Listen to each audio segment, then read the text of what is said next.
Ja, så har jeg så rettet jeres opgaver, og jeg vil sige, at det er gået nu. Ja. Emilie, du kan så godt komme op og få din opgave nu. Tak.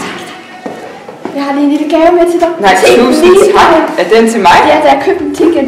Ja, er den økologisk? Ja, det er den. Ej, det gør det bare endnu bedre. Ja. Ved du hvad? Ej, og en flot trøje, du har på. Nej, tusind tak. Jeg elsker den. Hvor er du sød? Ja. Ja, jeg tror lige, jeg retter det her. Det siger du ikke til nogen, vel? Jeg siger baby. Ja. Så, værsgo. Tusind tak. Jamen, jeg er så glad. Du er den bedste. Ja, du er den bedste elev. Ja. Hvad gør du? Jamen, jeg forstår ikke, hvordan det er. Ja, altså, jeg tror ikke... Godmorgen! Godmorgen! Ej, hvor er det sådan en super flot hår. Ej, en sød kjole. Ja, tak. Goddag. Du er lige på.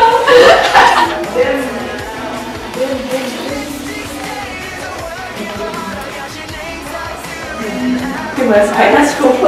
Nej, hører jeg det? Ja, det må jeg. Ej, hvor dejligt. Ja, ja. Ej, det må jeg. Og den var så svær. Nå, får I indenfor i frikvarteret?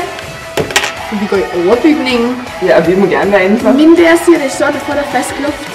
Ja, men din lærer er fuld af lort. Åh, hvor snyd! Jeg glæder mig til at komme i overbygningen. Ja, det kan jeg godt forstå.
Er det nu, du kommer i anden klasse? Nå, det er så synd for de små børn. Ja.